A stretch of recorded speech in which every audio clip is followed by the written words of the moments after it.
Did you hear the one about the troll who tried to blow a car? No. Well, he voted lips on the exhaust pipe. It wasn't that funny. When do we get paid, man? You don't get paid, you get gift. 10 green gobbos sitting in the mud. 10 green gobbos sitting in the mud. And if one green gobbo should vanish with a, there'd be 9 green gobbos sitting in the mud. 9 green gobbos in the rubbish pile. 9 green gobbos in the rubbish pile. And if one green gobbo should turn and run a mile, there'd be 8 green gobbos in the rubbish pile. 7 green gobbos eating moldy cake. 7 green gobbos eating moldy cake. And if one green gobbo should get a tummy ache, there'd be 6 green gobbos eating moldy cake. 6 green gobbos in a troll's cave. 6 green gobbos in a troll's cave.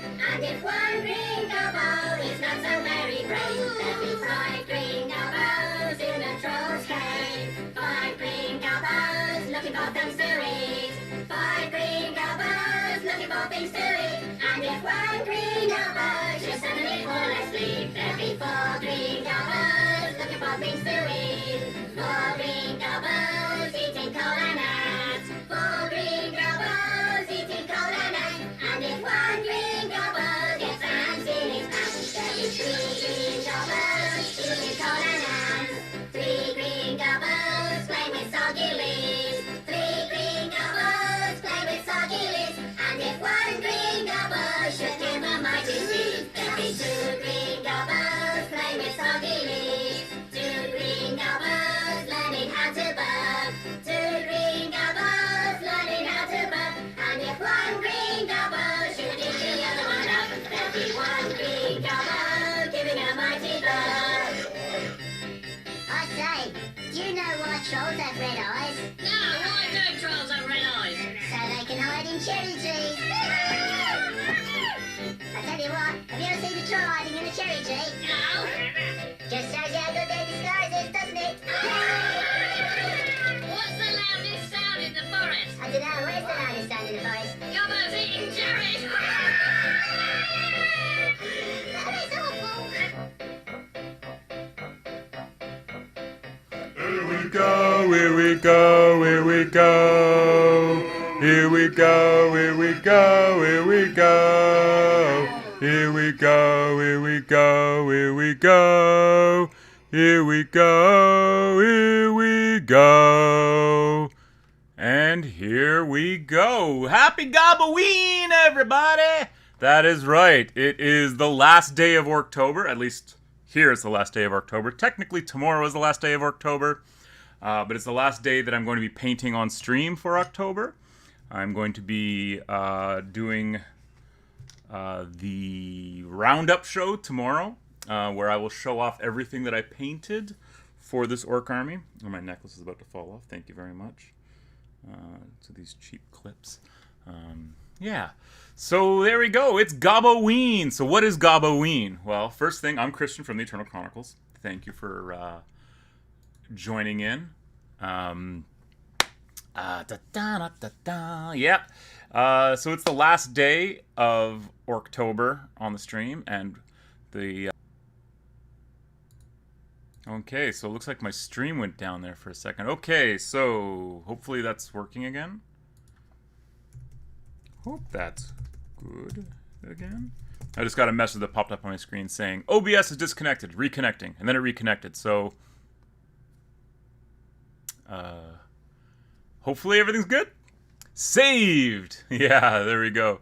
So there we go. So it's GOBBOWEEN. What is GOBBOWEEN? I was just trying to explain that. It's the one day of October set aside for the gobbos. Just for the gobbos to have their little party.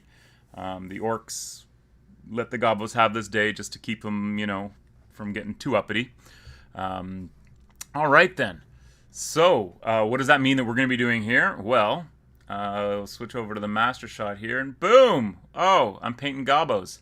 Actually, I'm priming snotlings right now. That's what this big pile of goop is here. I've been hand priming these snotlings because I want to get... I've got 4 snotling bases I want to get done for my runt herd. because he can have a little bodyguard of snotlings, and they can have spore weapons, which is kind of cool. We might do that, but let's go back over here and look at some of this goblin artwork. So I think this picture, this image here, is actually a very early John Blanche piece. I can't confirm that though, but if anyone can, let me know.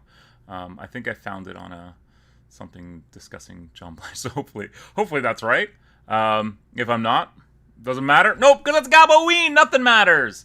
Right, so, and then we got, so here's, this is a Wayne England for sure. You're never going to mistake, is that a Wayne England?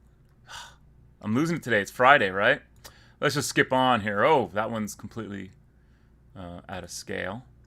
And so here we have, maybe if I go back to the slideshow. So this is a Adrian Smith piece that was done for the regiment box of the Night Goblins from 5th edition, because I want to say that I think this was actually done for the 6th edition repackage of the Night Goblin Regiment. So this is officially 6th edition artwork, and I believe, didn't they use this for Ravening Hordes as well? I believe they used this for the cover of Ravening Hordes, which was the best supplement to ever come out for 6th edition, because it was basically like truncated, simplified versions of all the army lists, because of course when they switched from 5th edition Warhammer to 6th edition Warhammer, they essentially rebooted the entire game. Which every game needs every few editions, basically. You can do revisions to an edition, but at some point you need a new edition. You need to basically pull that Band-Aid off, pull the trigger, what else, what other sort of euphemisms can we use? Whatever. Just to have that stuff in, because the game needs to evolve, right? In 6th edition, as much as people love 5th edition, and I will tell you, 5th edition is probably one of my favorite editions of fantasy. 5th edition and 6th edition. And 6th edition, like, apparently the best way to play the game that I've heard people say, I don't know if I agree with this, but I definitely have an appreciation for the 7th edition army books. Play 6th edition with 7th edition army books. There are things in 7th edition that a lot of people don't like. We're not here to talk about Warhammer editions. We're here to talk about GOBBOWEEN. But anyways, that's what this little piece of artwork was done here for. And then we've got some beautiful, this is some beautiful Paul Bonner work that would have shown up in probably Here We Go, or WOG to Orcs, or Freebooters. One of those 3 books would have had this piece in it. 2 little cutie little Gretchens there. And we got some more Gretchen here, some Gretchen looting some guns, and I love this little one looking at the little Aquila necklace, like he's trying to figure out how many teeth he can get for this, right? He's like, hey, if I bring this to the boss, how many teeth is he gonna give me, right? And will that be enough teeth to buy a cookie squig or whatever? I don't know, what's a cookie squig? What's a cookie squig? Yeah. What else we got here? Here's a classic piece, a truly classic piece. Well, it's about the same size, whatever. This is the John Blanche. From the 4th edition Orc and Goblin Army book. This is some weedy Night Gobbos, and you can see all the Night Goblin greatest hits are represented here. You've got some Squigs, some Squig Herders, some Netters, some Fanatics. You got a Stone Troll in the background there, and then the Endless Legion leading up to the cave, the Endless Horde of Night Goblins. And what a fantastic piece that is, and what an evocative piece of the crazy Night Goblins from Warhammer, from the world that was. Shed a tear, pour some out for my homies. And then we've got some Wolf Rider. So this is another Adrian Smith, basically done from probably the same commissions to do this. So this would be the 6th edition Wolf Rider box, which was the plastic Goblin Regiment with wolf sprues and an extra sprue that had like legs and wolf stuff on it. Basically an accessory sprue. So, and then here we go. This is the cover of Chaos Marauders, and a very interesting. So this sort of predates some of the lore being locked down. That the Chaos Marauders game is called Chaos Marauders, but it's all orcs and goblins and stuff in it. Great little fun game. FFG reprinted it about a decade or so ago. I have a copy of the FFG reprint. And it's a fun little game. I played it way back in the day once or twice. But I'm glad I managed to snag a copy before it disappeared back into the ether. Maybe one day Games Workshop will republish it. Maybe they'll sell their license off to Hasbro and Wizards of the Coast will publish it. I don't know. Who knows what could happen, right? They do have, they have a huge library of old games that FFG did have the license to, like Fury of Dracula and Talisman, obviously being the biggie. Oh, Jesus, phones. Sorry about that. I should not be answering this. Let's just turn that off. Phone shouldn't even be in this room. It's only in this room because I had a conference call earlier. And here we have some more. This is some modern gobbos here. Squig, I hate autocorrect on my phone. So yeah, so here we have some more modern. I don't even know who the artist is because this is sort of at the point that GW stopped crediting their auto. Oh my god.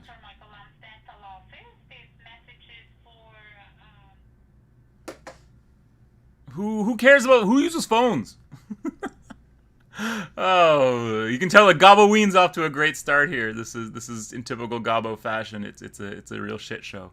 And here we have some Mark Gibbons work. So here's more than any other artist, Mark Gibbons sort of for me defines that period of 4th and 5th edition Warhammer, because he really only worked for Games Workshop. He only did work for them during that time, during the time of 4th and 5th edition, and obviously 2nd edition 40k. So that period of the early to mid 90s, his work becomes very, very symbolic of that time.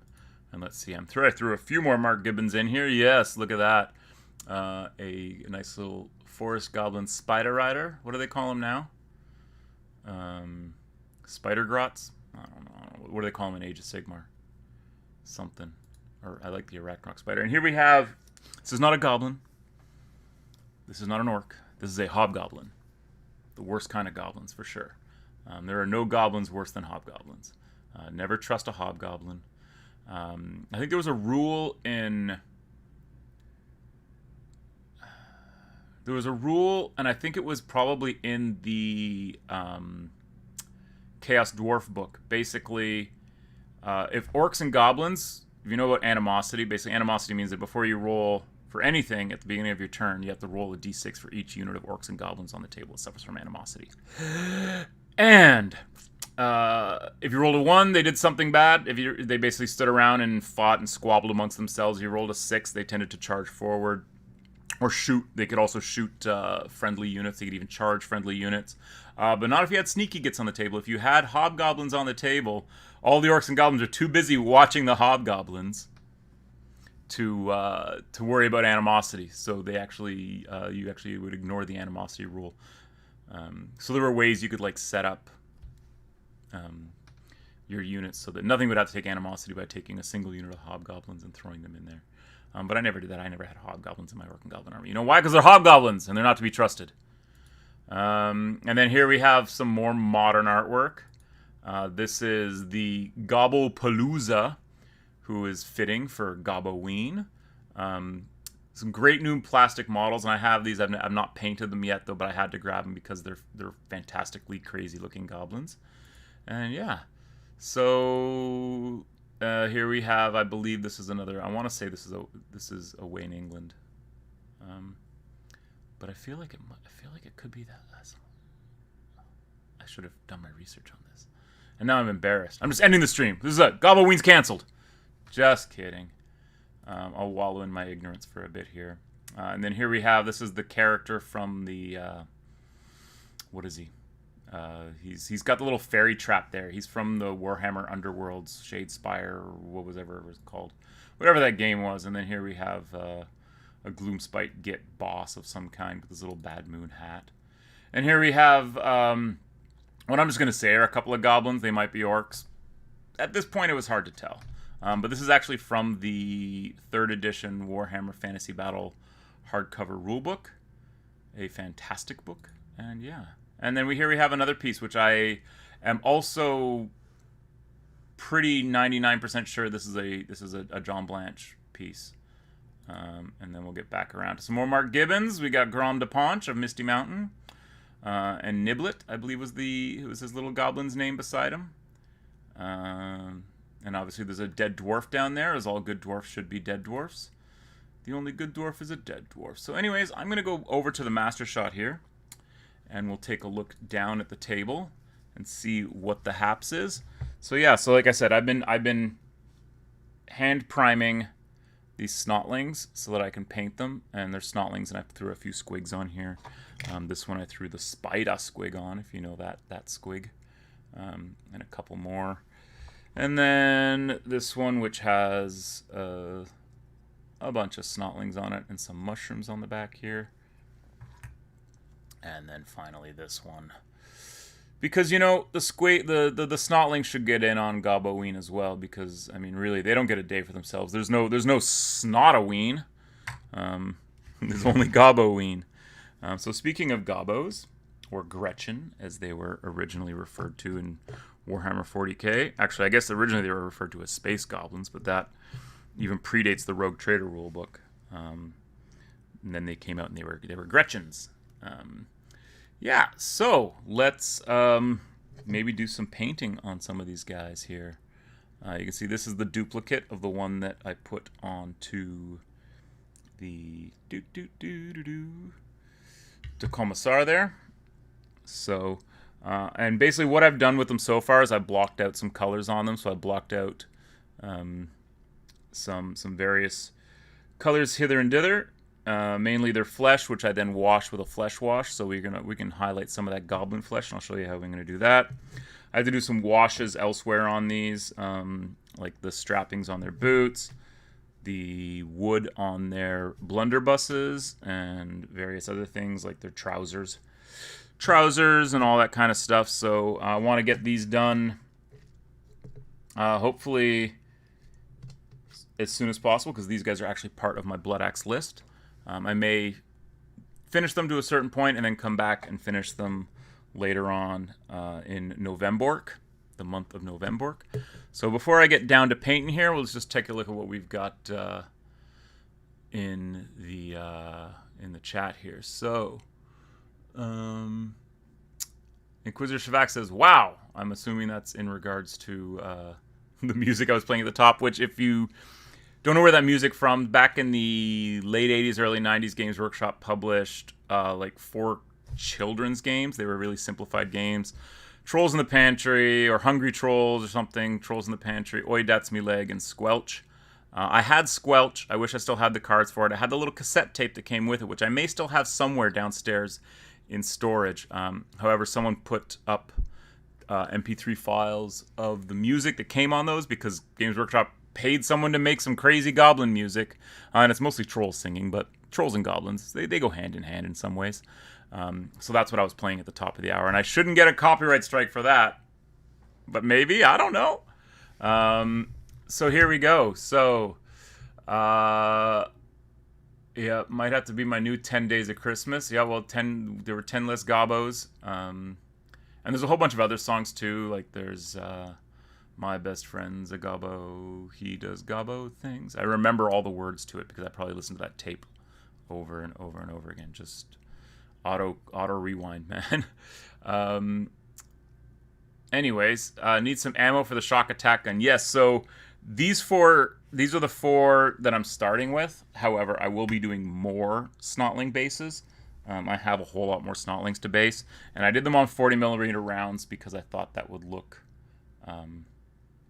cool, and it's better than 40mm squares. And yes, these will be, at some point, they will be ammo for the shock attack gun whenever I get around to building and painting that model. So how about this?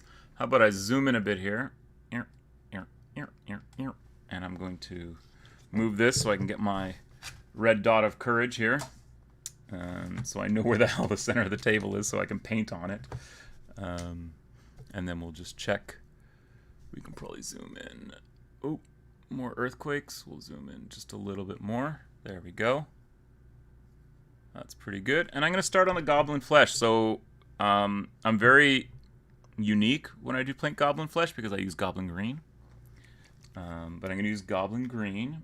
And then for the orc flesh, I was using golden skin as my highlight. I think with the goblins, I like them to be a little bit more brighter. So I'm going to go with this bright skin which, as you can see, compared to the golden skin, it's just a little bit, it's got like almost a touch bit more red in it. It's a little bit more pinky. So we'll use that as our highlight color, and I'm going to paint some gobbo skin. I'm going to paint some gobbo skin. Yes, indeedy do. I'm going to paint some gobbo skin for me, not you. All right. So I'm going to start with this guy, who is the duplicate of the one that's on the Commissars bandwagon. So I'm mixing mostly Goblin Green to go over this, but I'm putting in just a touch of the bright skin. And then we're just going to start. I'm going to start with his face. So I'm going to start with his nose, down his nose, get those nostrils, go in above the lip here, across, and like so. Get those cheekbones, get those cheeks, his little chin poking out here, and his bottom lip. So did everyone have a good Orktober? And now that we are drawing to an end, tomorrow being the last day of Orktober, and in case you haven't heard what I'm going to be doing on my show tomorrow morning, is I'm going to be list building. So I'm going to pull up my copy, my digital copy, so I can put it on the screen, and I can go off the screen with you guys, and you can watch me make some rolls and watch me build some army lists, and I'll also show off what I painted and what I have done for this army, so you'll get a chance to see sort of everything in its glory, more or less. Yeah. Do I need to zoom in just a little bit more here? Oh. There we go. So yeah, if you guys want to give me feedback in the comments, or you can even send me feedback on Facebook to the Eternal Chronicles. Whoops, I just slipped there and dropped a whole bunch of paint in there. We'll get that out. There we go. And just let me know like what you'd like to see on the channel in the future. Obviously, my plan is to start creating battle reports and produce content, but right now that's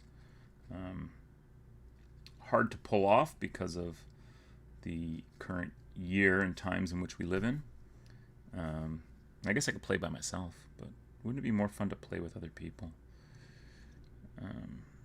So that's one thing I want to do, but I mean, just in terms of how you think things look, because it's actually really hard for me to tell how the stream itself looks.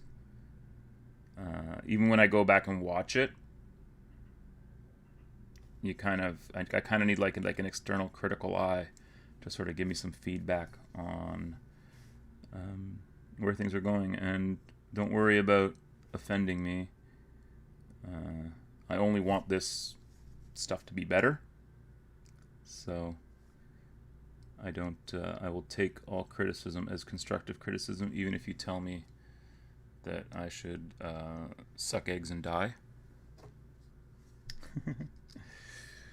So, yeah. So here we go. I love this one. Look at this guy.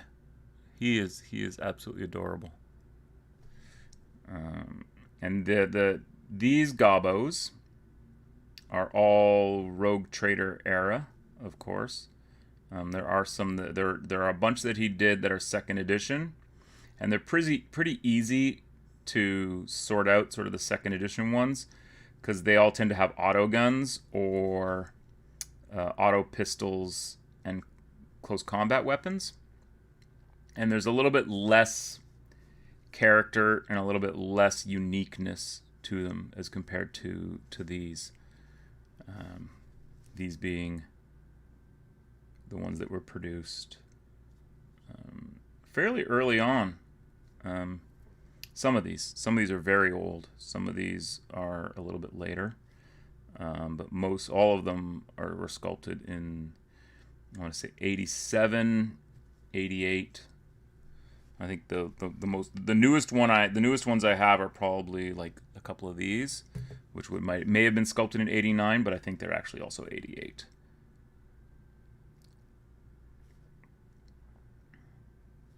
But they are the perfect 9 goblins, because you can't have an even number, right? You gotta have an odd number of goblins. But they are the perfect goblins to have as a squad or a mob in my Blood Axe army. And the cool thing, so the funny thing about goblin rules, so I guess we can talk about Gretchen.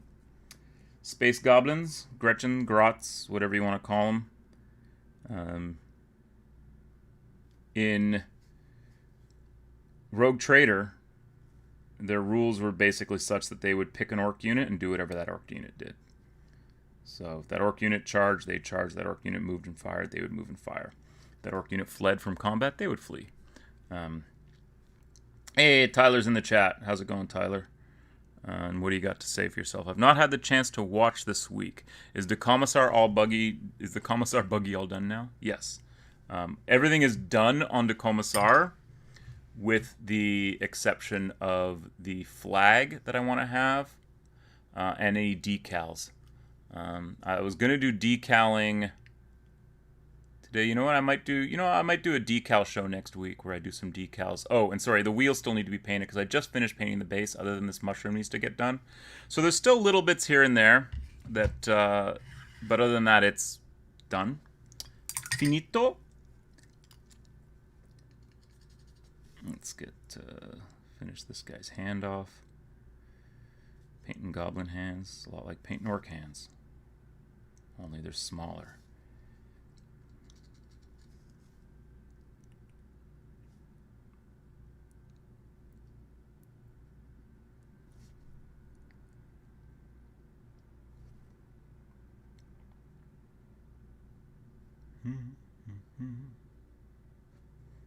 There we go. Alright, let's do another one of these little guys. By little guys, I mean they're all little guys, but some are less little guy than others. This one's a little guy. And again, what a great model. Look at that little blunderbuss. And that's all Grots were armed with, was a blunderbuss. I think it had a 6-inch range. It's a pretty crap gun in Rogue Trader. But you could...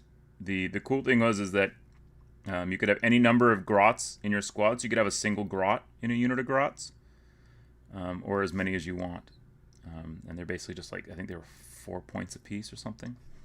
We'll find out tomorrow when we go to build a list, if my memory serves me well. But yeah, the Grot blunderbuss is pretty much a garbage gun, as it should be. Because Grots are pretty much a garbage unit, as they should be. Between sort of like in 2nd edition, Grots became this like screen.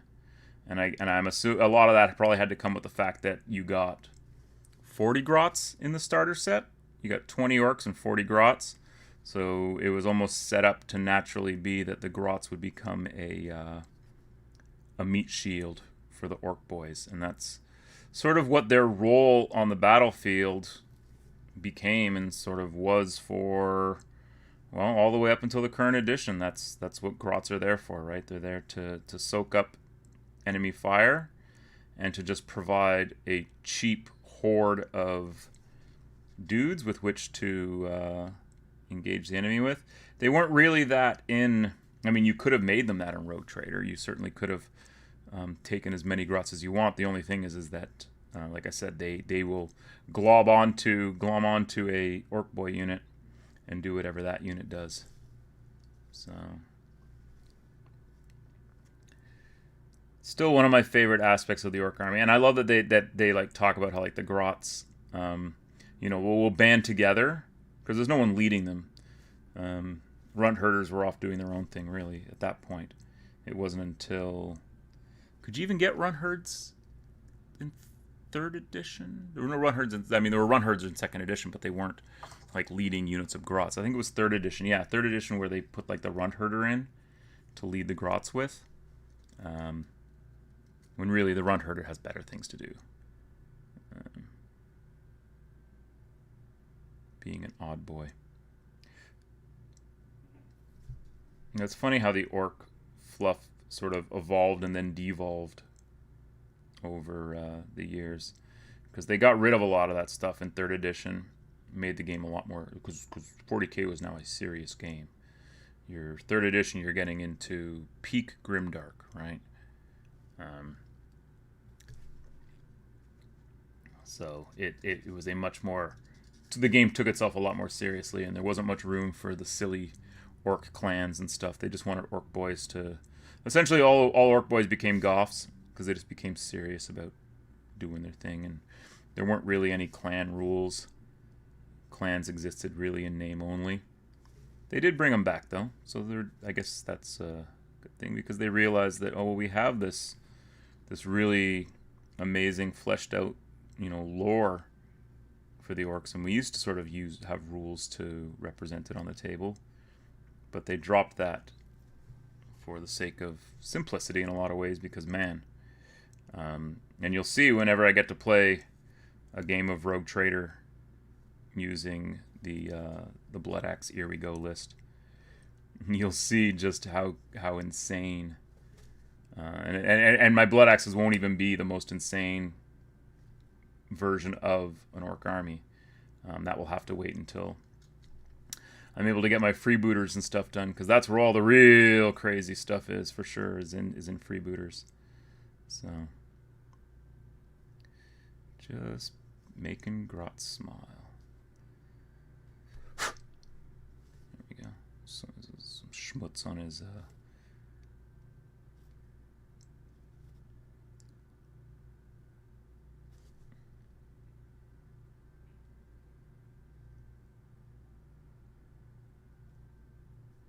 Alright. Let's get the back of his head here. Get that little gobbo dome.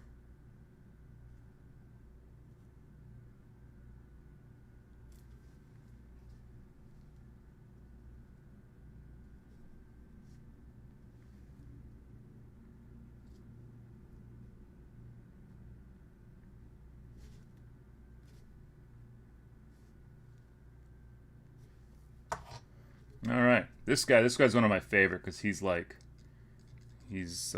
pretty radical dude for a goblin, for a Gretchen space goblins. This guy and this guy, their tabs both say goblin on them. The rest of them say Gretchen. Just in case you were wondering. Load up a sail truck with blunderbuss grots and naked grots, drive around, blast with the blunderbusses, then have the naked grots grab all the loot. Sounds good. That sounds like some Gorka Morka strategy and tactics there, Tyler. I would love to be able to get my hands on some of those Gorka Morka vehicles. I know someone who has some, and he's been put on notice to paint his Rogue Trader stuff. So, yeah, go bug Ash Barker over at Guerrilla Miniature Games. Just go tell him that he's got to get his Space Marines painted, for his Rogue Trader Space Marines painted. Just tell him I'm coming for him. The Blood Axes are coming for him. The Crimson Crumpers. They're going to be my Blood Axe army. The Crimson Crumpers. I literally just made that up on the spot. The Crimson Crumpers are coming for you. It's a silly name. That almost, you know what? That sounds like a Blood Bowl team, like an Orc Blood Bowl team name. The Crimson Crumpers. Well, now I gotta resurrect my Orc Blood Bowl team.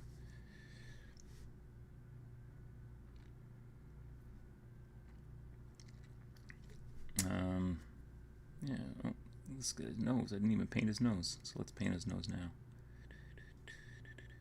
We can throw some wash down on that at some point. Look at this guy's sunglasses. What I like about this guy's sunglasses is one of them is like all smashed up.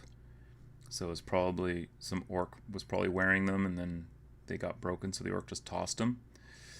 Not good enough for an orc, but good enough for a grot. He loves them. He's like, yeah, I'm the coolest grot in the block, with my cool ass sunglasses and my radical attitude, dude. He's the Bart Simpson of gobbos, right? Remember when Bart Simpson was considered edgy? Man, those were the days, eh?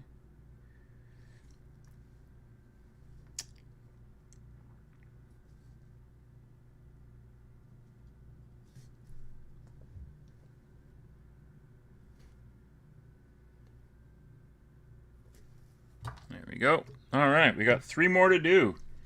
Let's blast through the first level of flesh on these guys, and then we'll finish off the flesh and work on some other things.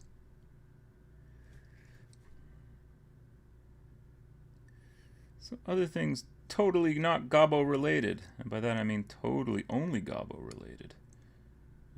So let's talk about goblins. I don't know what to say about goblins. I never liked them as much as orcs, for obvious reasons.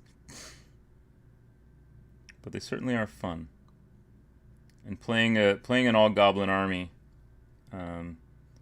is still something to be commended. I can remember a guy I knew back in the day had a night goblin army, and would just roll over people with it because he had lots of fanatics and squigs and just ranks and ranks and ranks of night goblins with spears or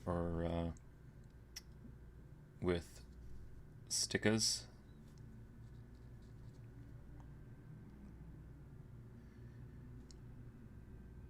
So let's see. I need to start writing one big post instead of 2 smaller ones. Aaron Kathleen says, "Hi, I like your orkies. I like my orkies too, Aaron. Thank you very much."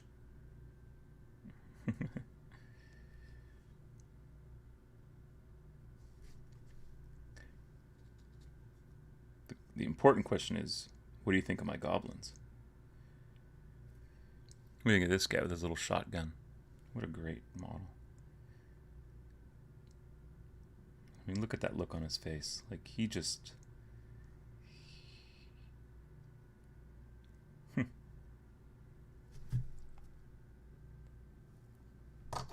All right.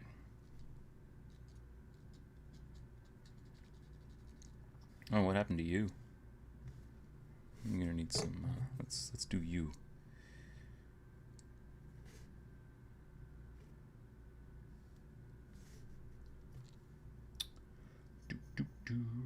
Painting goblins. Look at the vascularity on this goblin.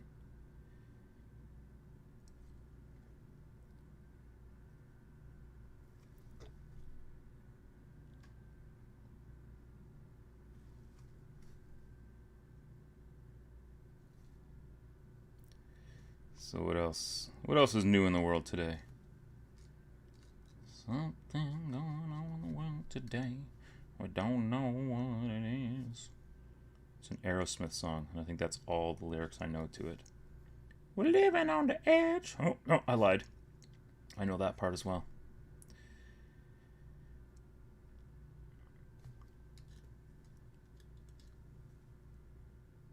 Boop, boop.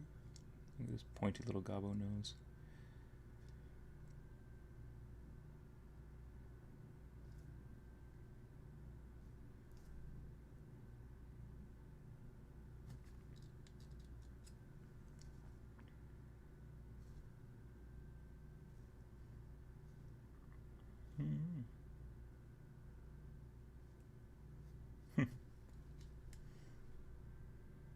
Discover something new every day painting goblins.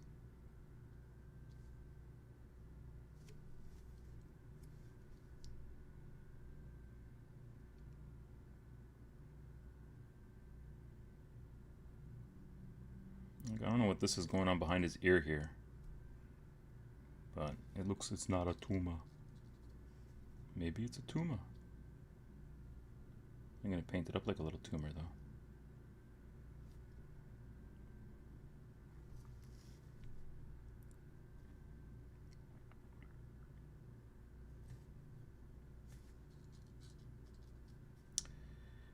Just painting goblins. Yeah, I wish I had something more exciting to say other than I'm just painting goblins. Because it is GOBBOWEEN! Woohoo! Yay, GOBBOWEEN! I guess I should make up like something for every day of October. So the next October we can really celebrate in style. I mean, I've got the Day of the Fist, which is October, which is the 6th day of October. That's the Day of the Fist. And then we've got GOBBOWEEN, which I guess should technically be tomorrow, is the last day of October. But we'll celebrate it a day early, because orcs can't count past 5, right? They rely on the goblins to count past 5. So maybe the goblins are able to like sneak in an extra day of GOBBOWEEN, because the orcs will be like, well, didn't you just have... Oh, didn't we just do GOBBOWEEN? And the goblins are like, no, that was last year. And the orcs will probably be like, okay. And then the goblins will get a second day of GOBBOWEEN in October. If only real life were as fun as make-believe.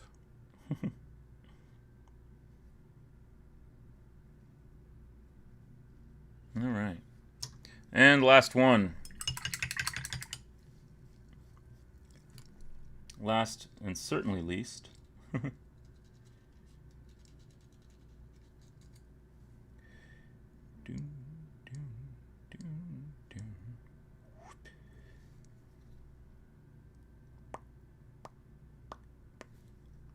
Yeah, I'll just make sound effects.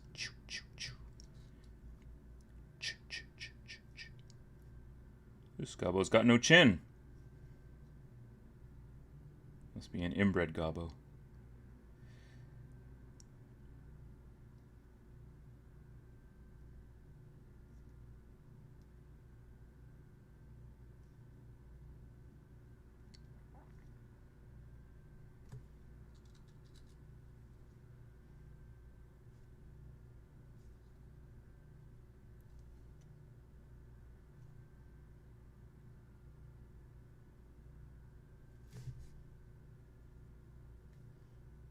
Awfully quiet here. Let's see, should I just sing some more troll songs? Here we go, here we go, here we go. Here we go, here we go, here we go. Here we go. Here we go.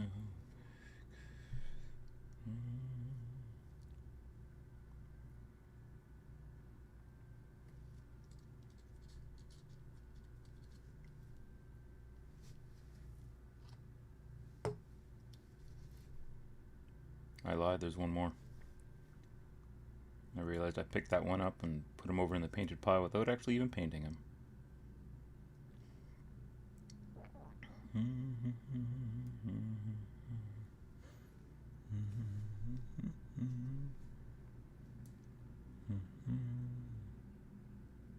No DMCA. What? No, there's no way.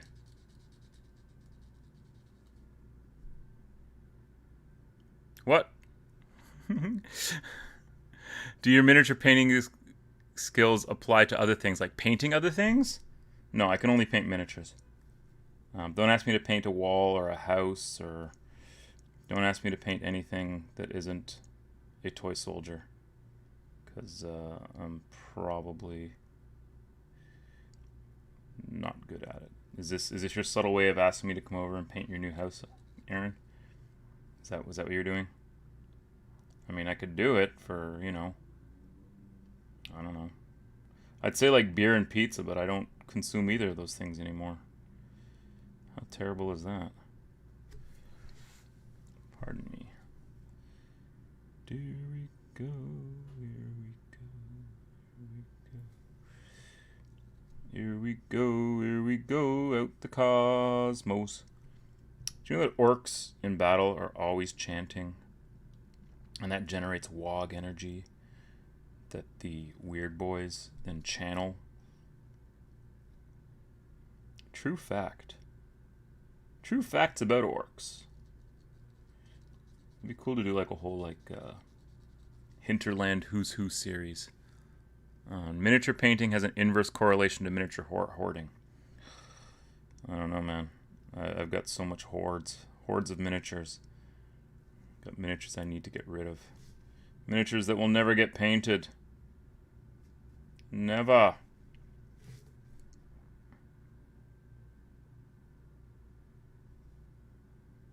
Bloop. Bloop.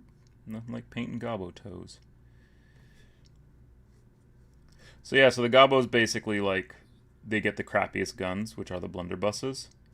And they usually have to, like, secretly build them on their own, because no self-respecting runt herd is going to sell a goblin, a gobbo, a grot, a weapon, or no self-respecting mech boy is going to make. So these are like goblin-made weapons, basically.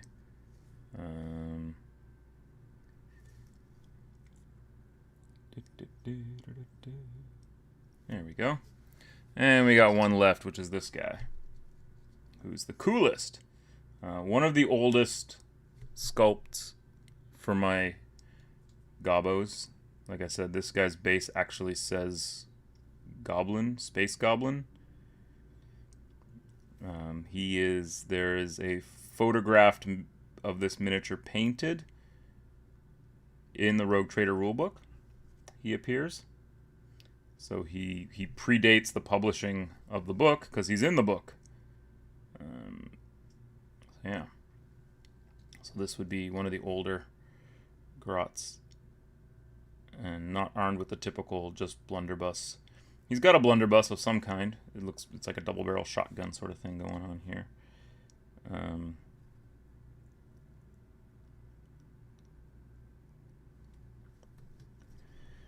Let's get these fingers painted. Let's get these fingies painted.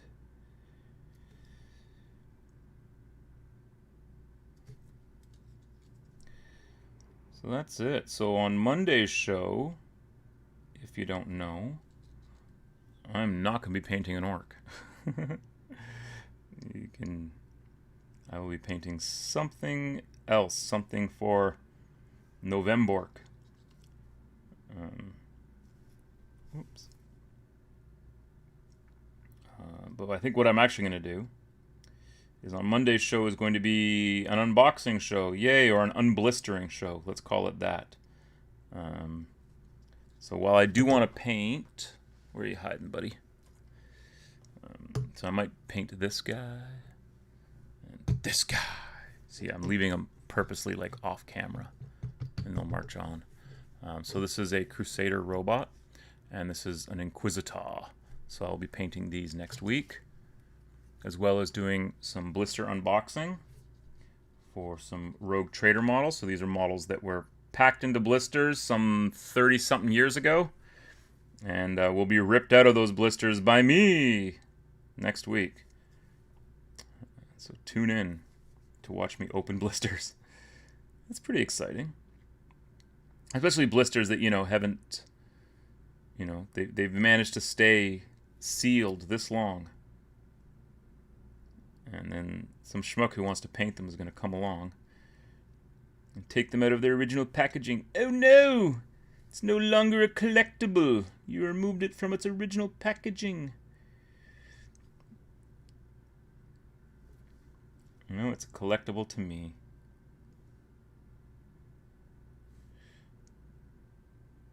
Because miniatures are meant to be painted. I was trying to explain to someone the other day about like why why I don't have like a love and hate relationship with like old collectors, like guys who want to collect stuff to keep in original packaging. Because on the one hand, I would just open up the blister or the box and paint the models inside, right? On the other hand, I'm thankful that there are people out there who do actually, collect this stuff and try and keep it in its packaging, because it means that then when guys like me come along and want to buy something and there's like a new in box version, or it's new in box, and that's cool, right? You get sort of you get that little thrill of opening something Because I'm sure that a lot of us have lost models to landfill. I know I have. There's definitely a bunch of stuff that I look back on that I got rid of, whether I sold it off or traded it off or just purged it one day while I was trying to clean up. There we go. Okay, so now we're going to do that all over again. Okay, so let's see. Aaron says, no, just like painting a portrait or something, you could come over for whiskey and keto good food meal kits or something. Maybe leftover chocolate if 195 full-size bars is too many. So you guys bought full-size chocolate bars for Halloween? Are they even doing trick-or-treating out there? Because we're not doing trick-or-treating here. I don't know what sort of trick-or-treating is going to be going on. I know that the province, the government, has recommended against it. So if you bought 190 chocolate bars thinking that you're going to be giving them out to kids, you might be sitting on a lot of ungiven out chocolate bars. My daughter and I, she wore her costume to school today. She wore the same Halloween costume she wore last year because we weren't going to put out for a new costume on this year. Oh, this hair. I got to get a haircut, man. That's it. I'm getting a haircut. Maybe when you see me on Monday, I will have a buzz cut because this is getting out of hand. But anyways, what were we talking about? We were talking about gobbos. Not quite. We were talking about trick or treat. So yeah, and then tomorrow night we're just gonna have a Halloween party at home. We decorated the living room with some Halloween decorations, a combination of dollar store Halloween decorations and some handmade decorations that we did yesterday, and then we're gonna watch a scary movie. My daughter wants to watch Annabelle. And I've done my due diligence as a father and researched that movie. And I figure, well, she might have a hard time actually getting through the film because it might be a little bit more scary than she's used to. But isn't that the point of Halloween, is to scare yourself to the point where you don't want to watch what you're watching anymore? So we'll see if we can make it through the whole movie. I mean, my kids watched a lot of scary movies. And she's watched a lot of silly stuff like... she used to watch Walking Dead with me when she was like a toddler because she thought it was hilarious, because she thought zombies were the funniest thing she had ever seen. And even when I explained to her what a zombie was, she still thought it was the funniest thing. And then like even like the gory scenes, I just tell her it's spaghetti. It's like, oh yeah, they're just ripping spaghetti out of his stomach. Those aren't his guts. That's a spaghetti. It's a spaghetti, a spaghetti. But yeah, she thinks she can watch scary movies because she's watched like Goosebumps and things like that, and she's watched a few scary movies with me. So we'll see if we can get through Annabelle, because there's been some other films that she's been like die hard to watch. She's watched all the Chucky movies. She seems to have a thing for like killer dolls. She likes Chucky, and she's been bugging me to watch Annabelle for ages. I guess one of her friends watched it at school, or said they watched it, because you know how kids be, right? No. Connor got to watch it. I should get to watch it. I'm like, I really, really doubt that Connor's parents let him watch Game of Thrones. But whatever. You got to prepare your kids for the eventual horrors of reality anyways, right? So what better way than letting them watch horror films with you? How's this guy doing?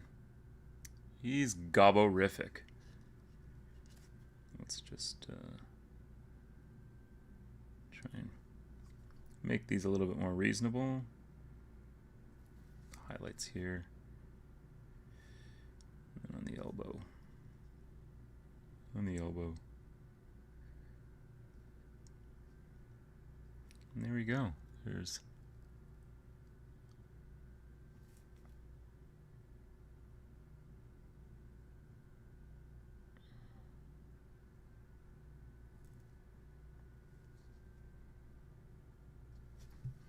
That's one. Next.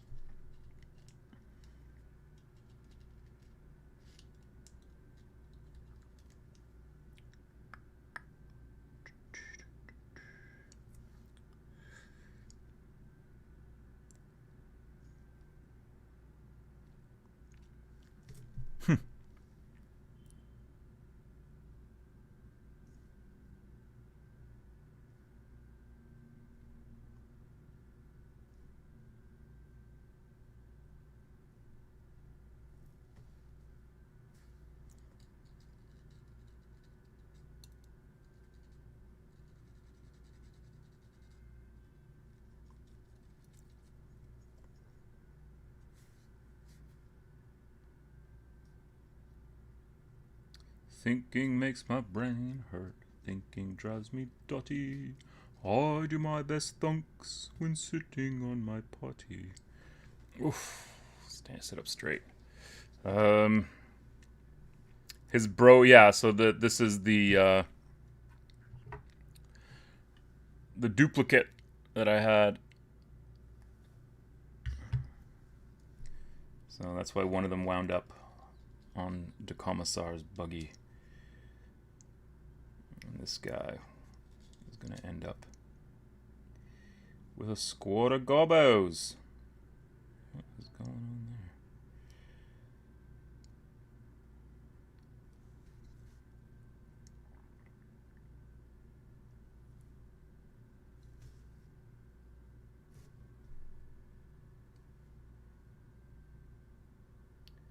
Just getting little tips of the fingers.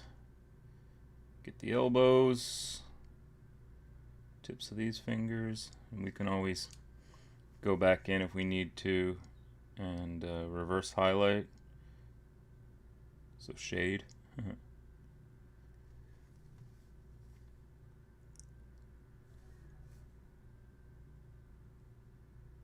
Because that definitely, you definitely need something to help bring out the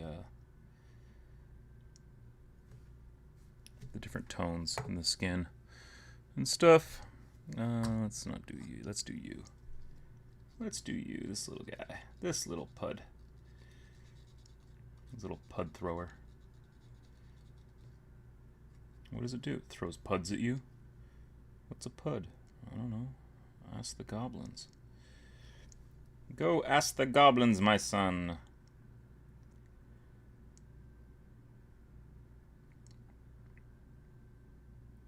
If you can grab a hold of, or if you can find a copy somewhere, a book called Brian Froud's Goblins. It's an absolutely great book, and it's got like margin notes written by goblins.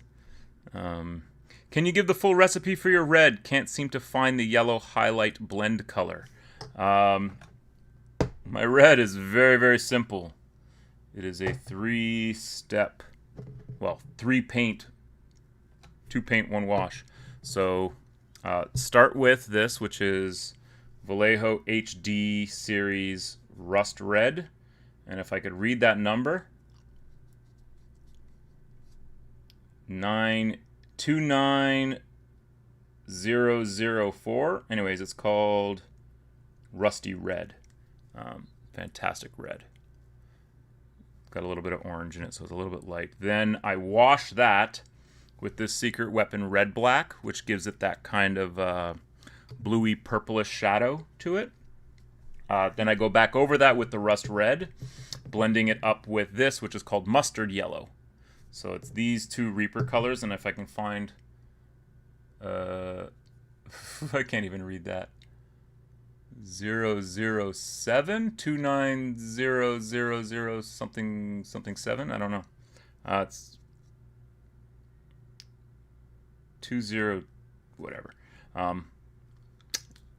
Yeah, look at those labels. If I could give Reaper paints, Reaper Master Series paints, one piece of advice, do something about your labeling on your packages, because it fades so quickly.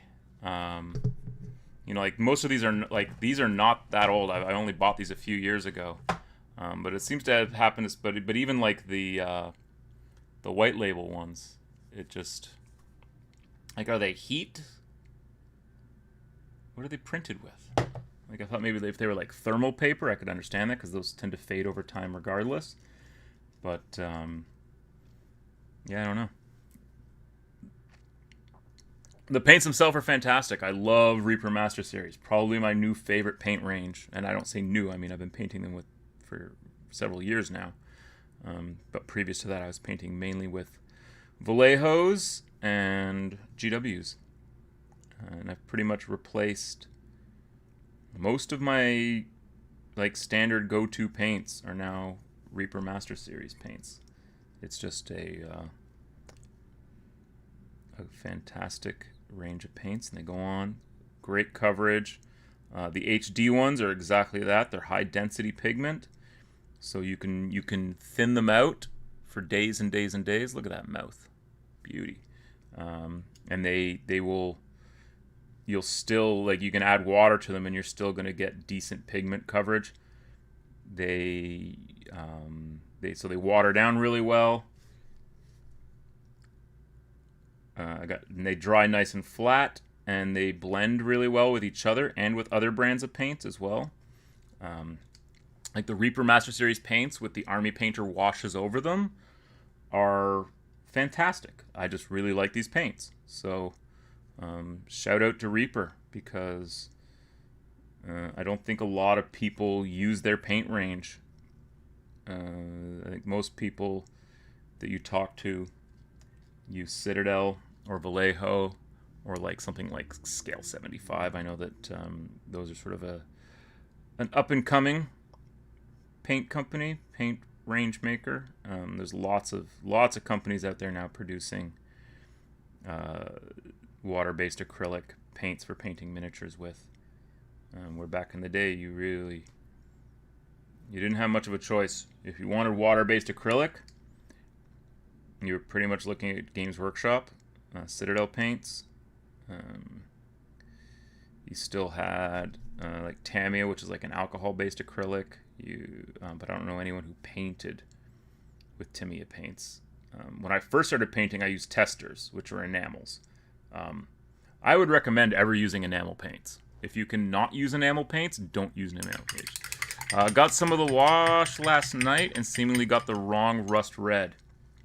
I don't know. I guess maybe they make a different rust red. Like they might make a rust red that's not the HD. I have a couple. I have lots of Reaper reds, as you can see here, as well as some great Reaper yellows, like this this orange, this volcanic orange.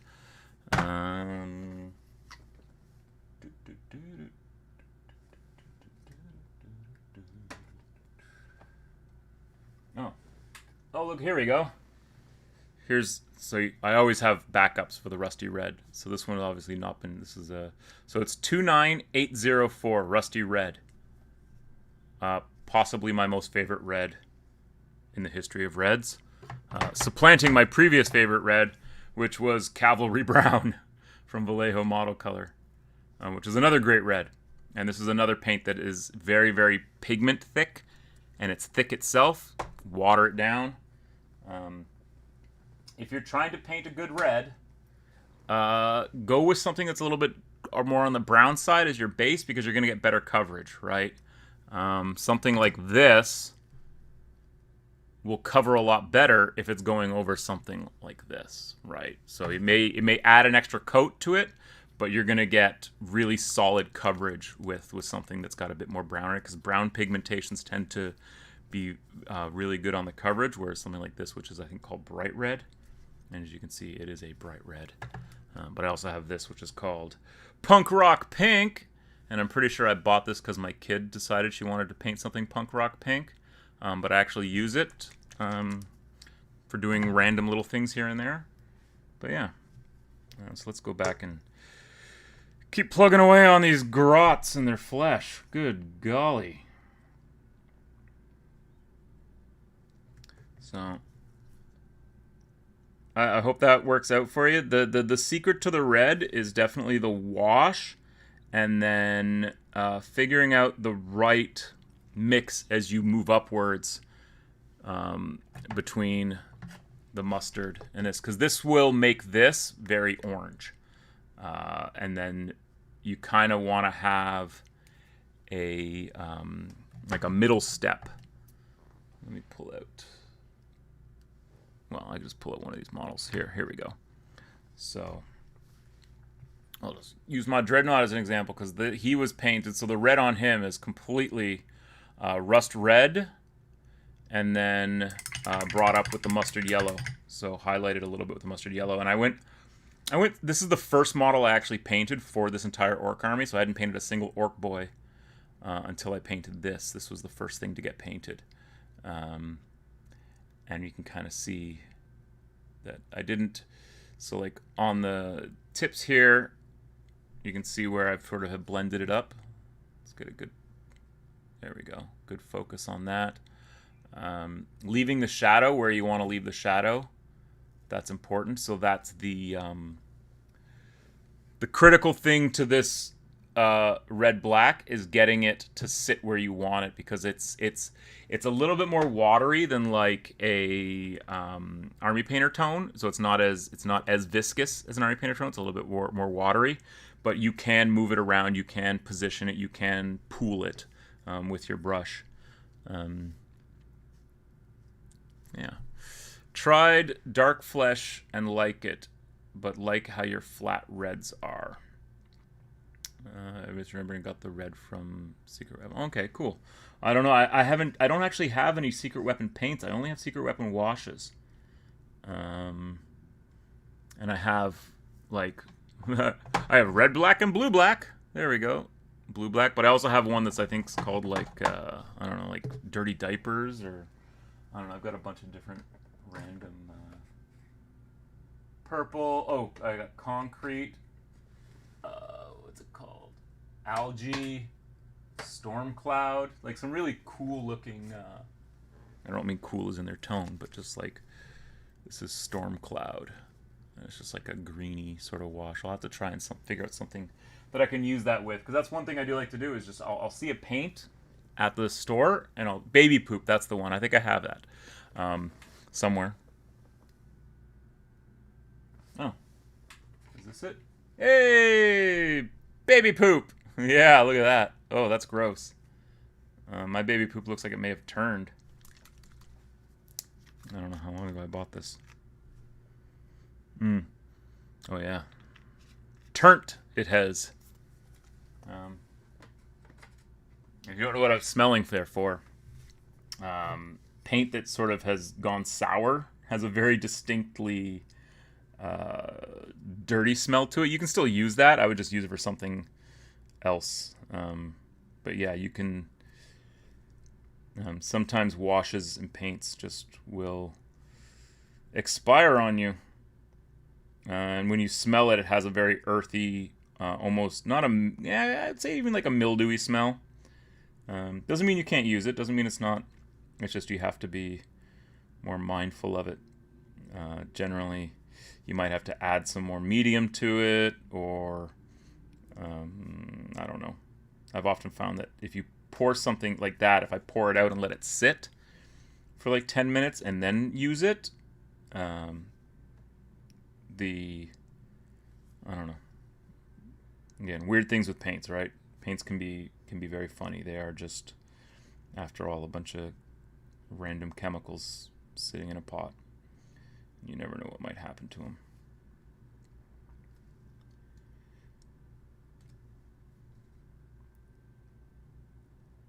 So I know that Secret Weapon launched like their own full range of paints. I might grab one or two and try and figure out something to do with them.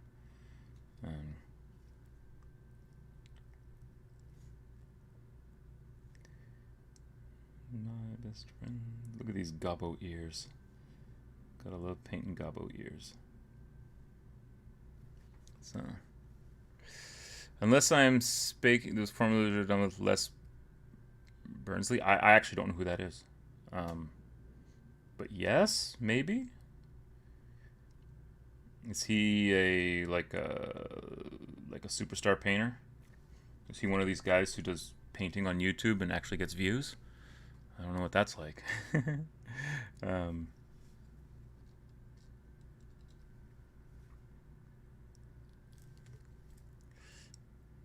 Maybe because he does more than just paint goblin skin. Maybe if you weren't spending all your time just painting goblin elbows.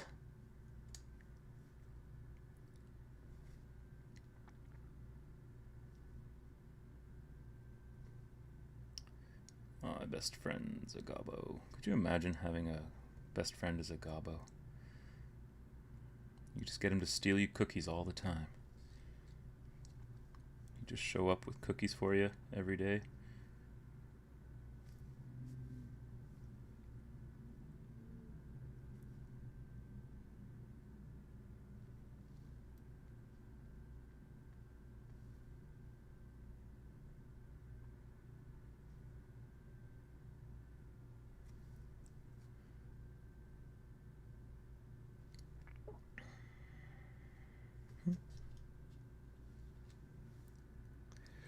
Yes, YouTube dude. Hey, it is a YouTube dude.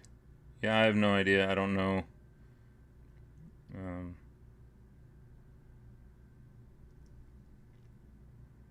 Is that what the new... You're saying the new secret weapon paints then? Would have been done with him? That's cool. Must be nice. Must be nice. I know that...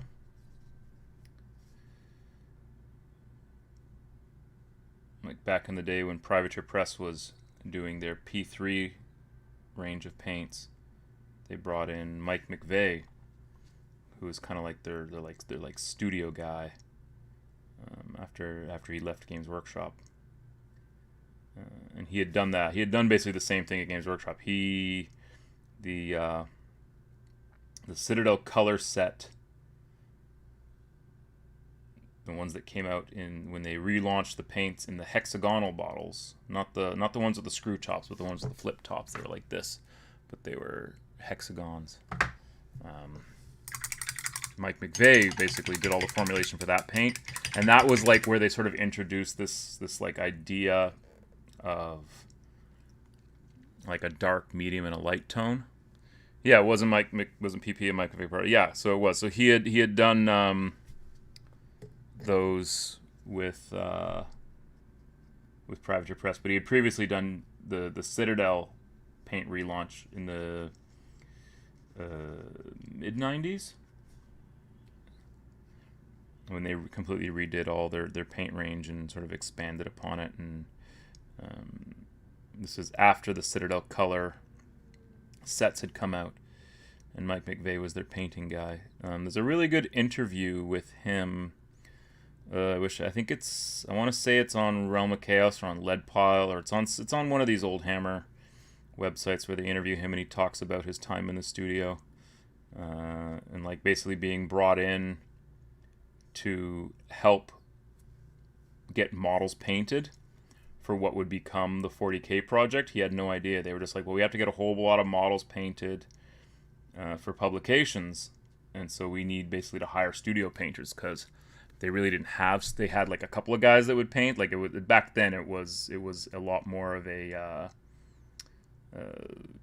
renegade guerrilla operation over there at Citadel and Games Workshop. This is before they were a publicly traded company, and when it was still Brian Ansell and those guys running the show over there. But they had... So in this interview, Mike McVeigh talks about how he was basically brought in to get stuff painted for 40K, because it was sort of a big project they need a lot of stuff painted for. And so he was hired on as a studio painter. And then the rest is, as they say, history.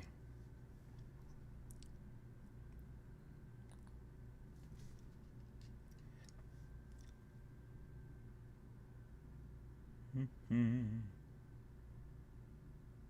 we go.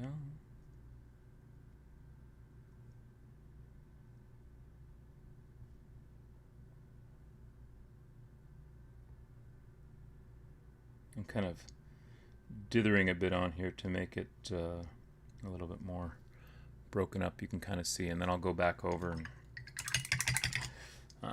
when I go back into wash and do some washing and stuff, we'll pull that up and get this bottom lip, because that's gonna have to be like a so. Some nostrils. A little tiny bit more green there to do this part. And then his cheekbones. So you guys getting tired of GOBBOWEEN yet? You getting tired of watching me paint these gobbos? Hey man, gobbos need skin. Gobbos are mostly skin. They certainly end up that way.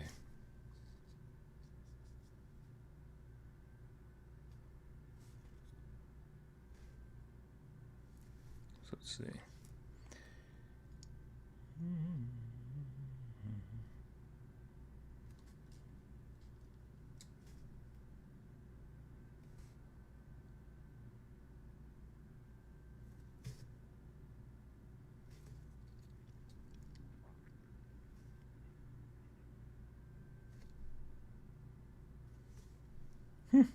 What a face. Well, I would say that the goblins are a nice break from painting orcs. I've always enjoyed painting goblins. It's funny because in Warhammer I rarely ever used goblins except for like War Machine Crew. War Machine Crew. I can't think of anything else. But, Gobbos is best, says the Jank Master. Well, if you say so. I know a few orcs who may disagree with you, but everyone's entitled to their opinion, even if it's wrong.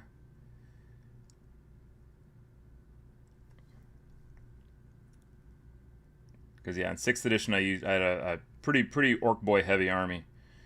5th edition I was still pretty Orc Boy heavy. I had a unit of Night Goblins that were the regiment box, the one that I showed the artwork from, the plastic Brian Nelson sculpted Night Goblin regiment box, and I had some fanatics that I used in 5th edition briefly, but I've always been more of an orc guy than a goblin guy. Although for Age of Sigmar, I have a Gloomspite Git army, which is mostly squigs and trolls. So orcs are just too untrustworthy. How dare you? I believe you're thinking about hobgoblins, sir. And I would ask you to retract your statement. How dare you say orcs are not trustworthy?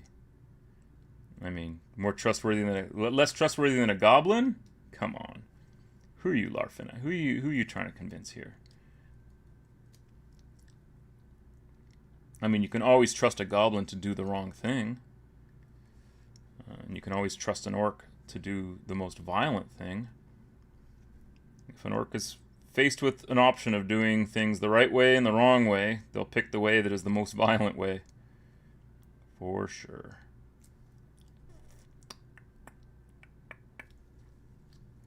And that's really what makes orcs the best army in Warhammer. Anyone who thinks that there's another army in Warhammer Fantasy Battle that's cooler than orcs and goblins, you, sir, are incorrect. Alright, so we good with that? Yeah. Until I add some more wash to things. Just make sure we get...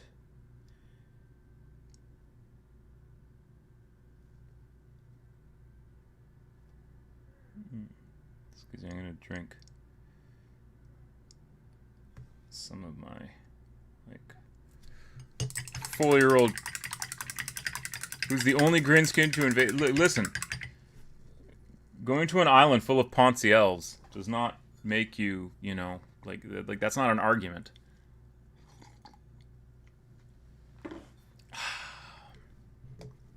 Ponzi elves. I love elves. Maybe I'll paint some elves in November. I think my kid and she wants to paint some elves.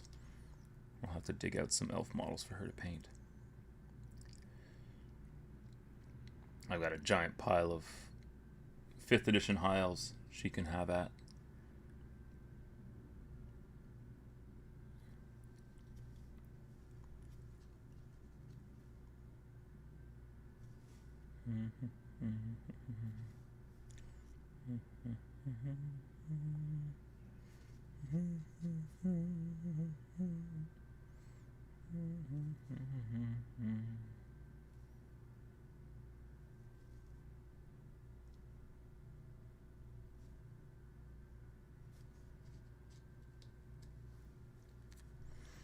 Best belly ever. Indeed. I do like... I like that both Grom the Paunch and Gorfang Rockgut have a problem with eating troll flesh. Like, they're just like... You gotta stop eating trolls, man.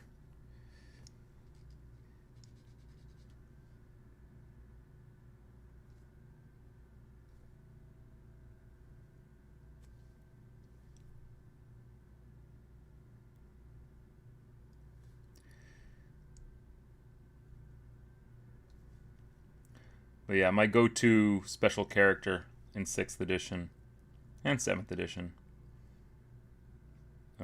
was Grimgor. A, I just really like that model, and B, I've always had a soft spot for Black Orcs. Going back to my 4th and 5th edition Warhammer Orc Army, where I had the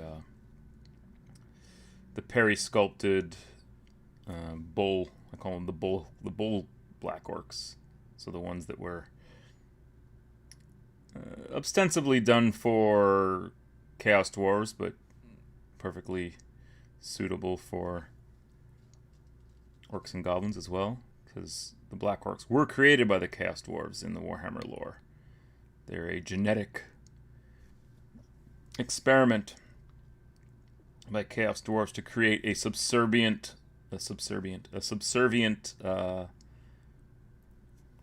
working, like, labor class, and then they realized they made them a little bit too big and strong, and that orc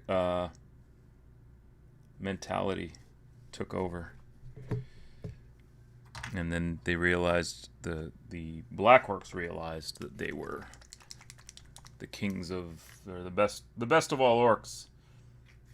And that's why I like Grimgor. And you read into Grimgor's background, it's like he spends his summers above ground wogging, and then he spends his winters above underground wogging, because he just wants to wog all the time.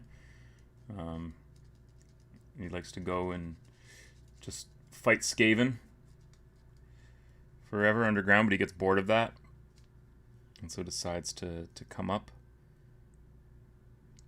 And I liked his lore. He may be the once and future Git, which is just a hilarious title. And he was like a rank stripper in the game. Like Grimgor versus the front rank of an enemy unit, and he will just cleave off that entire front rank.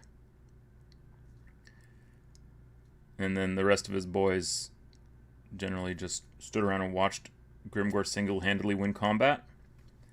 And they just provided him with the moral support for the combat res that Grimgor usually didn't need, because he was, again,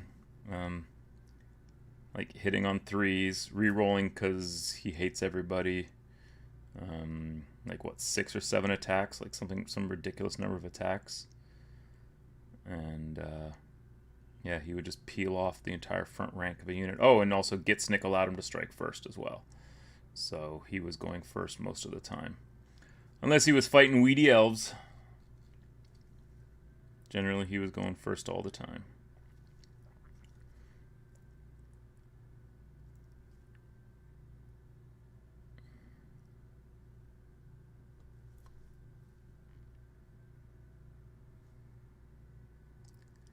I miss playing Warhammer. I miss that game, actually. Age of Sigmar just doesn't cut it. And I'm not saying it's not a good game. Age of Sigmar is a perfectly fine game, but it's not Warhammer. I mean, it says Warhammer in the name, but it should say, from the makers of Warhammer, we bring you the game that's not Warhammer.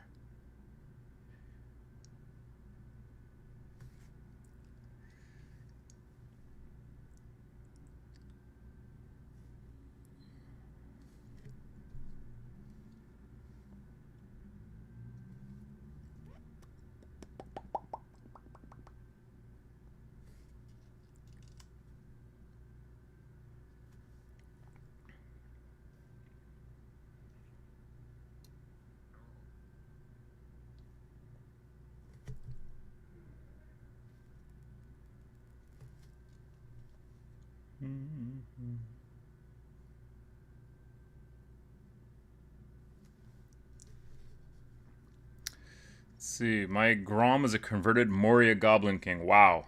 That's a pretty big model to convert into a Grom. I assume he's riding a even more impressive chariot then? Or not? I use my Grom that I have, because I used his chariot to build a chariot for my Black Orc war boss back in 5th edition. I used a Grom chariot with boars and stuff, and a Gorka Morka knob to make that guy a reality. And I'd say, so then I used the Grom as just a, I painted him last year as a goblin war boss, or a goblin big boss, because we were using him for skirmish. His name was Gorgunt Gitmala, and so he's just on a regular 20mm base, not on. Oh, there we go. Look at that. Look at that gobbo face. Whoosh.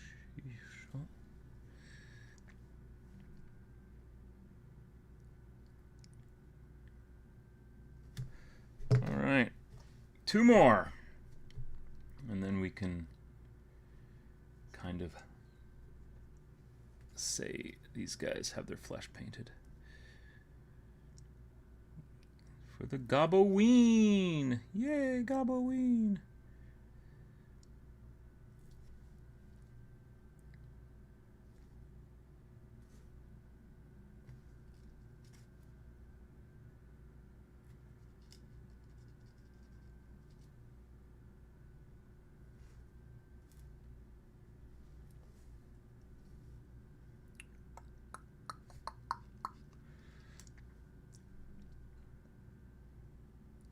So when's the election in the States? Next Wednesday? Next Tuesday? Next Wednesday? Good luck with that, guys. You guys got yourself a real Gobbopalooza down there. A real GOBBOWEEN for sure. Whatever that is on the back of his head.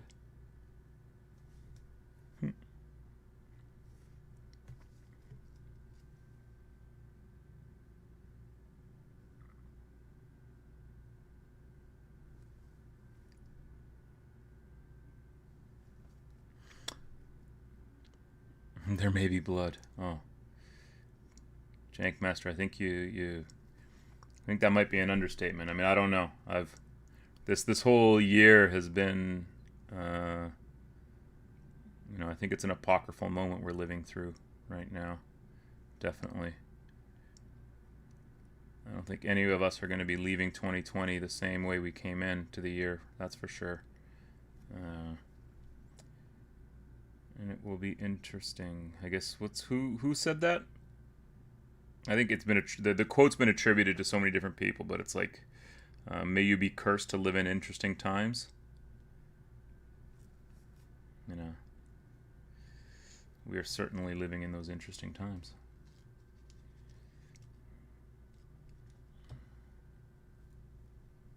Ah, well. The best thing you can do, really, just paint goblins. It's a South Park election, exactly. Douche and a turd. I was thinking about that the other day. I was like, man, because that particular, wasn't that the John Kerry? Was that Kerry versus Bush? Was douche and a turd, and that's pretty much what we've got now again, right? You've got douche versus turd, and the sad thing is that this is the best that they could come up with. Like these two guys. I mean, obviously, I don't want to express an opinion one way or the other, because this is not what this channel's about. But man, it's scary. And I mean, I have family that lives in the States. I have my father's American. And I have aunts and uncles and cousins out in California. And it's funny because I've got aunts and uncles that are Canadian citizens, but they work and live in the States.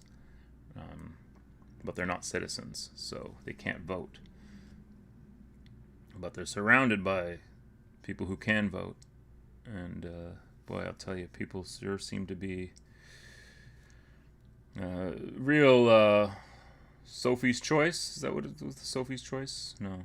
Sophie's Choice, wasn't that where she was told that she had to pick one of her kids to die and one of her kids to live? Something like that? I don't know. Either way, you've got a shitty decision to make next week. And I don't envy you at all. But at the same time, again, not to get political, it sure seems like this is sort of your, what is it that comes home to roost? Your chickens have come home to roost. Decades of electing and re-electing corrupt senators and corrupt congressmen who are only serving the interest of their big donors and serving their own self-interests. You've had that going on in the States, since World War II, really. And probably previous to that. I mean, when you start looking into some of the things, I don't know, man. Let's talk about goblins. Goblins! Oh man, there's a song I wish I could play right now, but I can't because I'd get a DMCA strike. I wonder if I'll get any sort of strike for that goblin music I played off the top. Probably not. Look at that face. There is no choice. Isn't that the world? Yeah, man. The problem is that you're stuck in this left-right paradigm, which is completely artificial. It's just designed to put you into categories and keep you controlled, really. Because at the end of the day, we know whose interests get served, and it's not. What do they always say? It's time for Main Street to take on Wall Street. Well, sorry, man. Wall Street's got a really deep pocketbook. You're gonna have a hard time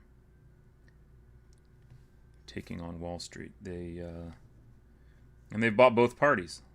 So it doesn't matter. At the end of the day, it doesn't matter who's sitting in the big chair, right? There's plenty of power behind the throne that's actually creating legislation, that's actually enacting agendas. I don't know. It's enough to make a man never vote again. And we're not much, we're different up here in Canada in that we have a parliamentary system. But that doesn't make our governance any better, really. The only thing that makes our governance better is that there are certain aspects to Canadian banking systems that make them a desirable place for other Commonwealth countries to hide their money in our banks. So we tend to have we have a well-regulated banking industry, not to look after sort of the common person, but to make sure that a lot of this sovereign wealth that gets invested into Canada remains sovereign wealth. So we do get some fringe benefit of that. As a little guy, you'll get some benefit to the banking regulations, but generally the banking regulations up here are set up to look after that sovereign wealth. We're an economy that's basically built around natural resource exporting, right? So oil and timber and whatever else we have, zinc. I think there's lots of zinc mines and stuff up north. So that's, our economy is based more strongly on that than anything else. I'm going to stop talking about politics because, so there you go. So what is the that's why we are here, those that didn't vote in 2016. Well, when you're given the option of a douche and a turd, and it becomes real easy to tell yourself that I don't have to go bother, standing in line at the polling station and casting my vote for one of these two chuckleheads. So whichever chucklehead has the most amount of chuckleheads voting for him becomes the head chucklehead. And that is my screed on politics for the day.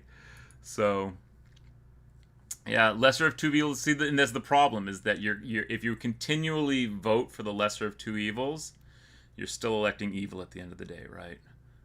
And they've gotten away with the lesser of two evils for so long. I don't know why I'm talking about this. I guess this is what I want to talk about. But it's 20 to 2. I gotta go pick up my kid from school in a bit. So, GOBBOWEEN. That was it. I guess GOBBOWEEN was me painting goblin skin. So yeah, what I'll do is, you know what I'll do right before I go is I'm gonna grab some of my Reichland Flesh Shade, and we'll do a little bit of shading down on these goblins. I'm gonna keep painting for a little bit there, Inquisitor, sir, just for a bit, just because I've got a few minutes, and I do wanna see sort of how these are gonna look, and until I do the flesh shading down, it doesn't give me a good indication of where these guys are at. But this guy's got a great little grin. Oh, and he's got like one little tiny tooth in there. I'll have to remember to paint that. Let's go around the eyes. I guess I could paint the eyes too. Over the bridge of the nose. And then under the cheekbones here. That's there. See? See how much that helps just bring the face up? And then I'm going to take a little bit and I'm going to throw some into the ears. Because again, that really helps tremendously. The tooth! Remember the tooth! Oh, Baron. The tooth. Remember the tooth. That was,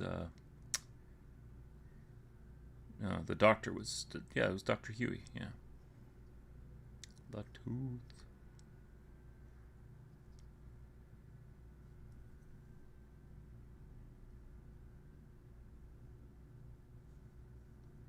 And then just underneath the nostrils here. Boom. Now that's a goblin face. Or a grot face. A Gretchen. I never liked the name Gretchen. I think maybe because I knew someone named Gretchen.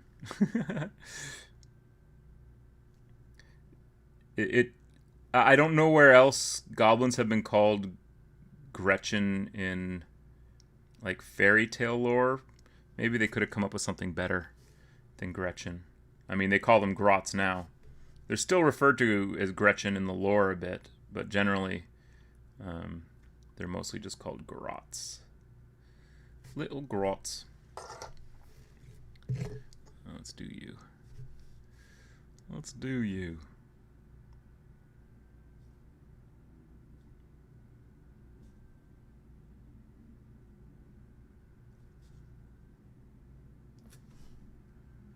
And around that little pimple. I always paint those as pimples. I've seen some people paint them as warts. I've always liked the like gross, disgusting Games Workshop whiteheads. I just always thought it was funny that they would.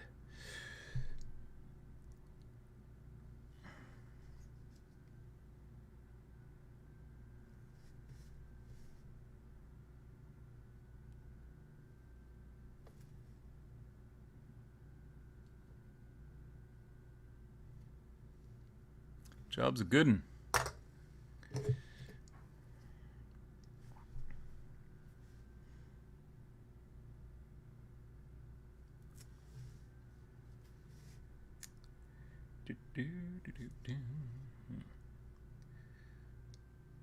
Alright, and then make sure we get that lip.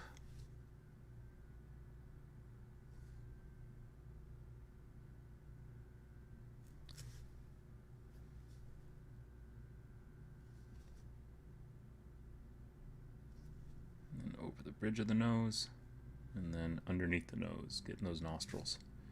Getting those nostrils and make them nasty. There we go. Another goblin face. Kind of put a little bit up here on his brow.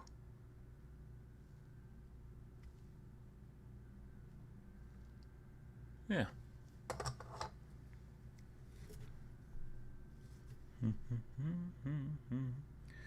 I like how long this guy's face is. This is a great goblin. I've always liked orcs with long faces. And goblins, for that matter.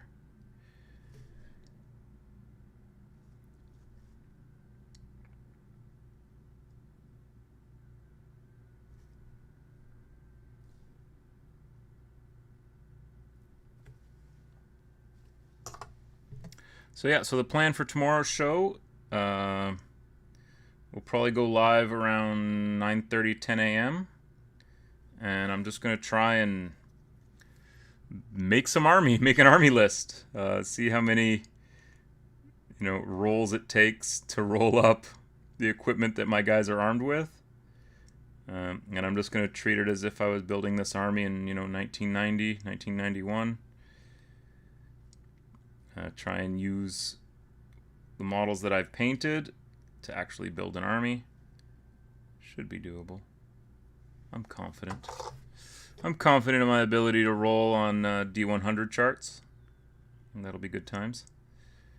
So yeah, so join me tomorrow morning. Grab yourself a cup of coffee. Load up my stream and watch me try and make army lists.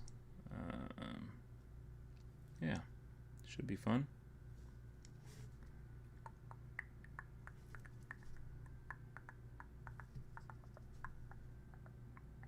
I'm going to pull some just down the side of his nose here too, and then across the bridge, and then up into the bridge there. I like that face too. Great faces on some of these guys, eh? Like this guy. And these are all Kev Adams, the Goblin Master. The guy who should be given so much credit for the look of the modern orc. And the goblins for sure. I don't think there's too many people out there that could claim to have that much of an impact on the way something looks.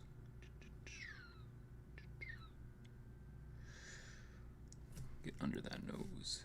Get under that nose, yo. Oh, that was an awful lot of wash you put down there, sir. Thank you, sir. It will be just enough to do this lower lip. So, man, you know what's happening a lot around here these days? And this is probably happening everywhere. Probably happening to every business. But I'm seeing like a lot of restaurants closing. Apparently there are people in the city freaking out because Starbucks has closed 4 cafes in Toronto in the last week or so. No surprise there. I mean, they're still in a very limited operational capacity, as are many other businesses. But a lot of businesses that are closing. Oh well, c'est la vie. C'est la vie.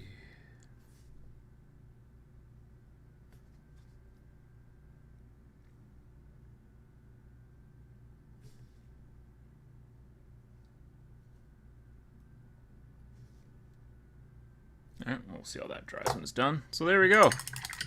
So that is GOBBOWEEN! Woo! Snotlings! Snotlings! Snotlings. So with these, I'll just let you know now. I'm going to finish the bases on them first before I actually paint any of the models on them. And the reason I do that, what time are you putting on that watch? I don't know, I've got a bunch of models wearing watches. I've got orcs that wear watches. I'll probably just do like the 10 to 10, the V, 10 minutes to 10 o'clock sort of thing. Or no, is it 10 minutes to 2 o'clock? Something like that. No, it's 10 after 10. I think is if you ever looking at it in advertisements for watches, I'm pretty sure the watches are all set to 10 minutes after 10 o'clock. Like that, right? 10 minutes after 10. So I don't know. We'll figure out whatever I put on the watches, it'll all be wrong. That'll be the best part, is that none of the orcs will... They when they go synchronize your watches, the orcs just all stand around and stare at the sky like, what? But yeah, so I'll be doing the bases on these first. Just because the models are so much low to the base and stuff. So I'll finish the bases, and then I'll actually paint the snotlings on them. And yes, I can paint them while they're all on the same base like this. There's not too much work that needs to go into painting snotlings. This one's a really old snot. Actually, a bunch of these are pretty old snotlings. But this one's like first gen, second. Don't ask. I think those mushrooms are secret weapon mushrooms, maybe, or somewhere. I like this guy, the little ball and chain. It's a little kind of fanatic.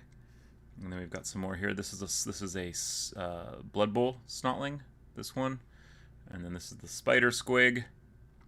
Got another snot behind him, and then this is my little snotling kill team. Like this guy in the back picking his nose, or he's shooting boogers out of his nose. This guy's stalking forward up behind the shroom. And then we've got a couple guys. I like this one with the net and the spear. Very cool. And then this one. So we've got a couple with spears here. I like this guy kind of dancing out behind the squig. And then another one with a net. And then this guy. And that's just 4 bases of the probably dozen or so bases of snotlings I want to have done at the end of this. I also have 8 bases of snotlings that I painted way back when. They were painted for my 4th or 5th edition army. So I've got all those snotlings, and actually the rare snotlings, so there are a lot of rare snotlings, are actually on those. I have the drunk snotlings, I have the snotlings that are bending over mooning. I have the fighting snotlings, the 2 snotlings that are wrestling with each other. Basically some of those doubles. And then I have a couple of other snotlings on there that are apparently rare, if that means anything. But yeah, do I have any of the double snots? Yes. But not for... We'll see. If I dig out those bases, and I might repaint. I think I had a snotling. Do I have double snots up here? Oh, you'd be surprised what's sitting up here.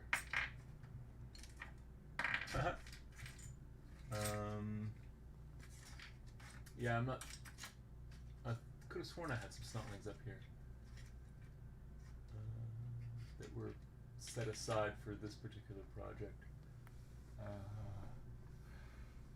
What is that? Oh, that's not a snotling. Oh man, I gotta clean up here. Look what I found. This is a... Oh no, I can watch myself. Oh, that's exciting. You guys get to watch me dig around. 1 fake internet point to anyone who can identify this miniature. And on that note, I'm going to shut it down for the day. So, thank you for joining me here on GOBBOWEEN. And I hope that you guys enjoyed watching me paint some... Hey, Jankmaster got it! 1 fake internet point to the Jankmaster. It is an epic blood letter. Let's see if I can... Here, I'll try and throw some in that might be really tricky. Oh no, these 2 aren't going to be tricky at all. Those will be easy. Get a real tricky one here. This is a very old model. If you can name where this model's from, or if you can name... So you don't have to name this model, but you have to name the series that it came from. Ready for it? And in case YouTube doesn't allow nudity on screen, I'll just block his junk there with my finger. Easy, says the Jankmaster. Oh, Jankmaster, I'm gonna have to find something that'll just will not be easy. A werewolf from... See, I didn't say you'd have to name the model. You just go, it's a werewolf. But where's it from? What series was it from?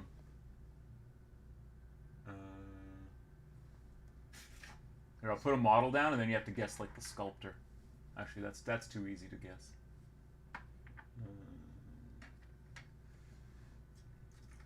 Here's some good, oh, this. Man, the miniatures I find digging around back here, because a lot of these. Okay, well this one's not even GW, so that'll be a hard one. All right, ready?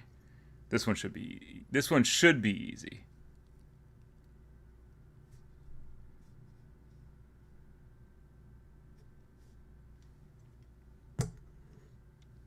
And this one should be easy as well.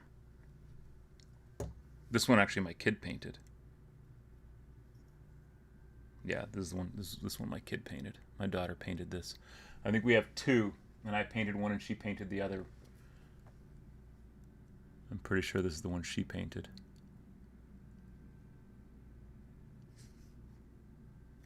It's a good model, and I have all of these actually, the whole series. Yeah, that is a Melnibone. That is a Melnibone Archer. Melnibone. That's from the Elric series. That is a Dark Elf. Let's go. Okay, ready? This one isn't even Games Workshop, so let's see if you can get it. Oh. And this is a model that I painted. I want to say I painted this mid to late 90s. Like, I want to say like mid 90s, but like after, I feel like 96, 97-ish that I probably would have painted this. And he just and I never finished his base either. I put the ballast down and never finished the base. Great model.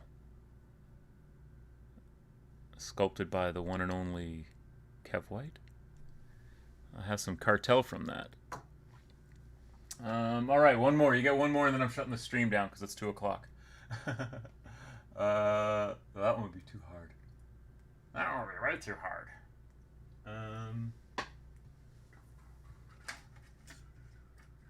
What the heck is? Oh. All right. You get one more. Here we go. Ready? Boom. Oh, I just gave it away by showing you his base. Rackham 98. Nice. What a great miniature this is. I should paint mine. This is, and it's funny because there's a piece of artwork that goes along with this that they say is it's not a Warzone miniature. This is a confrontation miniature, yes. This is not a Warzone miniature.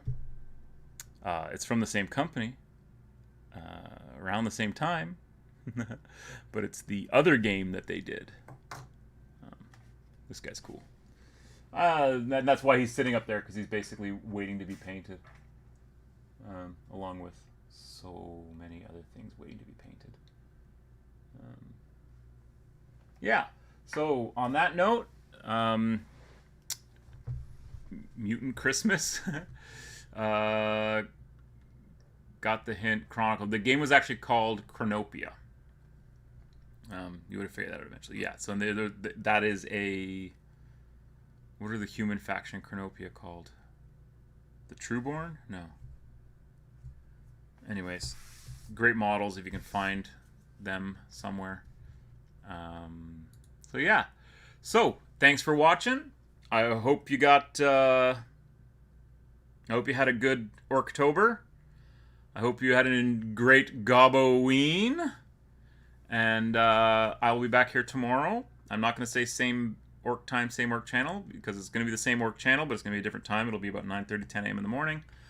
Probably closer to 10. Depends on how much I roll out of bed and make pancakes for my kid and stuff. And because we tend to have a Saturday morning ritual before she starts doing her school. But yeah, I hope you enjoyed.